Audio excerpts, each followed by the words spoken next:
Assalamualaikum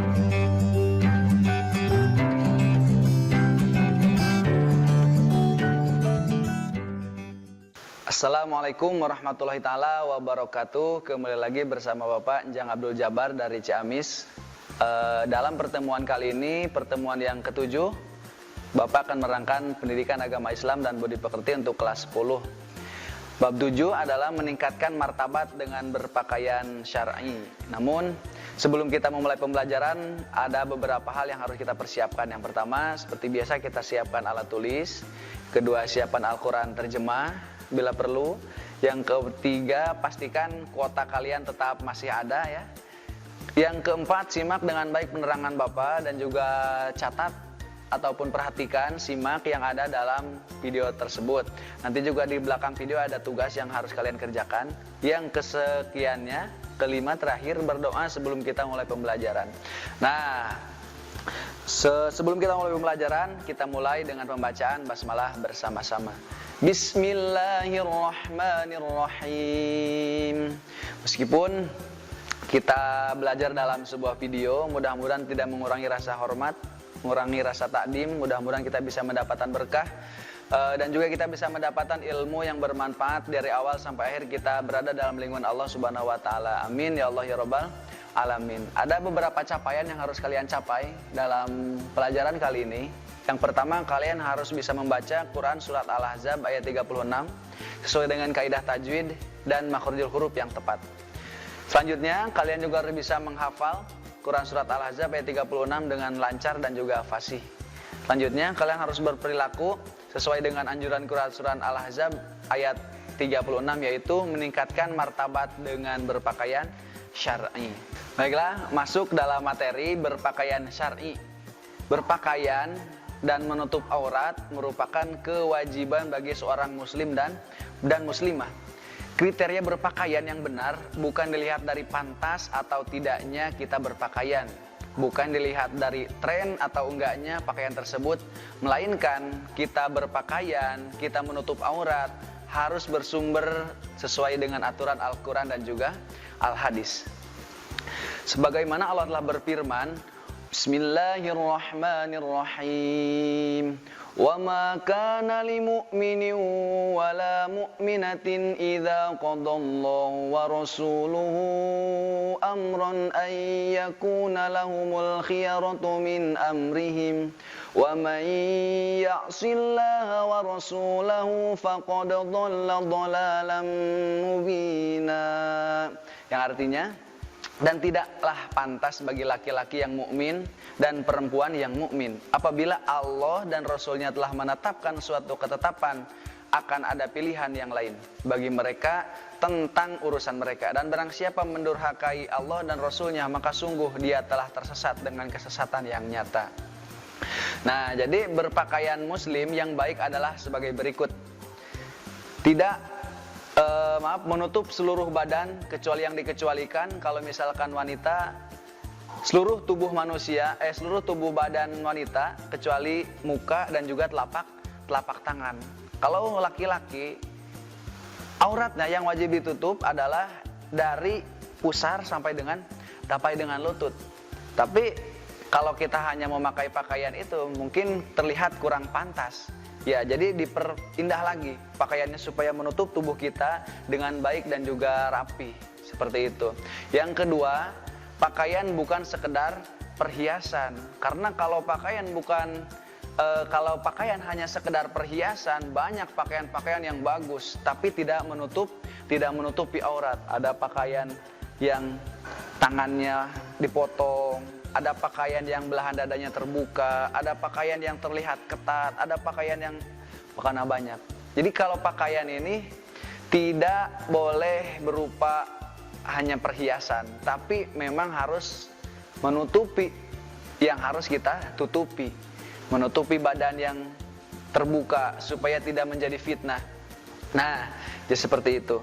Jadi yang kedua, pakaian bukan sekedar perhiasan. Selanjutnya, kainnya harus tebal, jangan tipis apalagi transparan. Harus memiliki ketebalan, tapi jangan terlalu tebal. Tetap dalam ukuran yang pas ya. ukuran yang pas, tebal. Tapi kalau misalkan tipis, nanti kan seperti kita melihat berjalan ke jalanan yang terang, nanti akan lebih nampak lekuk tubuh itu seperti terlihat, terutama untuk bagi kaum hawa, bagi wanita. Seperti itu. Selanjutnya juga harus longgar, tidak ketat sampai menunjukkan lekuk tubuh. Ada yang memakai pakaian tapi seperti tidak memakai pakaian. Terlihat seperti lekuk tubuhnya itu masih terlihat, masih terjelas nampak. Dari atasan sampai bawahan itu lekuk tubuhnya semuanya terlihat. Nah, jangan seperti itu. Itu bukan pakaian muslim yang baik dan yang harus kita hindari ya. Selanjutnya yang kelima, tidak memakai wewangian yang mencolok yang dapat menimbulkan fitnah, apalagi untuk seorang wanita. Karena seorang wanita itu kalau memakai pakaian, kalau memakai wangi-wangian, jangan terlalu berlebihan, bisa menimbulkan fitnah. Kalau sebaiknya memakai pakaian yang transparan ataupun yang ketat, bolehlah. Kalau di rumah bersama suami kita gak apa-apa. Kalau memakai wangi-wangian gak apa-apa kalau bersama suami kita. Tapi kalau untuk ditebarkan ke umum, untuk ditebarkan kepada banyak masyarakat, sebaiknya kita menghindari perbuatan tersebut. Selanjutnya keenam, berpakaian yang tidak menyerupai wanita dan sebaliknya. Kalau laki-laki memakai pakaian laki-laki, kalau wanita memakai pakaian wanita. Jangan berbalik, karena banyak di zaman sekarang laki-laki yang menyerupai wanita, wanita yang menyerupai laki-laki, dilarang. Itu tasyabuh namanya. Selanjutnya, sesuai syariat bukan tren masa kini. Seperti yang saya jelaskan tadi, pakaiannya harus menutupi aurat, tidak mengikuti tren-tren yang seperti di TV-TV, seperti di barat-barat, jangan seperti itu. Hikmah manfaat berpakaian menurut Islam. Yang pertama, apa sih manfaat dan hikmahnya kita berpakaian itu? Ada hikmahnya tentu. Yang pertama, memelihara diri kita dari cuaca dingin ataupun panas. Kalau misalkan berada dalam cuaca panas, kita bisa melindungi kulit kita dari sinar UVA dan UVB agar tidak terbakar oleh matahari, terutama di negara kita di Indonesia, dalam jalur khatulistiwa sangat panas. Apalagi di Afrika ya, mungkin itu akan bisa membantu dari cahaya panas matahari. Yang kedua juga bisa menahan dari dingin. Kalau kita merasa kedinginan, dengan pakaian kita bisa merasa hangat. Seperti itu. Ataupun bahaya yang lainnya, terutama bahaya-bahaya yang ditimbulkan oleh mata-mata jelalatan laki-laki untuk para wanita. Itu sangat berbahaya, bisa menimbulkan suatu zinah mata. Naudzubillah kalau mendapatkan zinah selanjutnya. Mungkin itu yang pertama hikmahnya ya. Kedua, tidak menimbulkan hawa nafsu pada lawan jenis. Pernah ada suatu kisah, ada seorang wanita datang ke rumah Ustadz. Ustadz, kan tadi Ustadz ceramah menjelaskan tentang aurat nisa, aurat wanita. Wanita itu merasa tersinggung karena dia itu apa? Karena dia itu tidak ataupun jaranglah menutup aurat, jarang berhijab, bahkan memakai pakaian yang pendek. Wanita itu merasa tersinggung, dia langsung datang ke rumah Ustadz. Ustadz, jadi begini, ini tuh badan saya, ini tuh pakaian saya. Pakaian ini dibeli oleh saya, kenapa Ustadz jadi sewot ke rumah saya? Kata gitu bicaranya. Kata Ustadz dijawab, Ibu, ini juga mata saya yang melihat saya. Ibu harus bertanggung jawab. Kalau ibu mau bertindak, ibu harus bertanggung jawab. Saya kan juga manusia, mempunyai hawa nafsu. Boleh gak saya kalau melihat, kalau saya nafsu saya pegang? Ngobrol gitu. Langsung wanita itu apa? Terdiam. Ternyata menimbulkan hawa nafsu, membuka aurat itu bisa menimbulkan hawa nafsu terhadap lawan jenis. Seperti itu. Jadi sebagaimanapun kita menjaga mata kita, menjaga pandangan kita, kalau wanita kelayapan tanpa berbusana, habislah iman kita. Seperti itu. Jadi usahakanlah kita menjaga mata, kalian juga menjaga sikap supaya tidak terjerumus dalam suatu kemaksiatan. Yang ketiga, merupakan bagian dari ibadah kepada Allah Subhanahu wa taala. Karena apa? Karena diperintahkan oleh Allah supaya kita menutup aurat, supaya kita memakai hijab yang dipanjangkan, seperti itu. Yang keempat, menghindarkan dari godaan setan. Sudah jelas seperti yang tadi ya, yang diterangkan. Yang kelima, sebagai ikhtiar dari mendapatkan ridhonya Allah Subhanahu wa taala. Selanjutnya, kita boleh berhias diri tapi jangan berlebihan. Emang ada yang berlebih-lebihan? Ada. Berhias diri yang dilarang oleh Allah Subhanahu wa taala adalah sebagai berikut.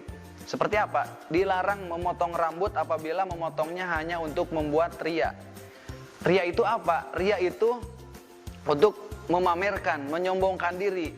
Bahkan dalam amal pun, ketika kita mengamal amal dengan perbuatan ria, dalam hati kita masih ada ria, amal itu belum tentu diterima oleh Allah Subhanahu wa taala.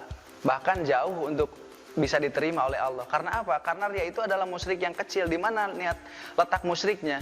Letak musyriknya adalah ketika kita ingin disaksikan oleh orang lain. Tidak cukup hanya Allah saksi kepada kita. Kita ingin disaksikan oleh teman-teman kita, oleh keluarga kita, oleh orang lain. Disitulah.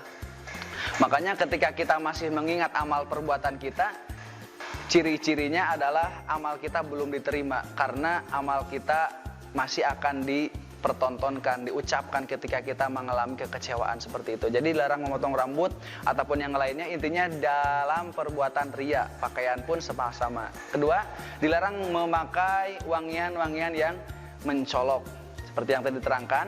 Selanjutnya juga dilarang tabaruj. Apa itu tabaruj? Tabaruj itu seperti kalau wanita memakai pakaian yang terlalu panjang, kalau memakai perhiasan-perhiasan yang banyak, seperti itu, pakai cincin banyak di sini.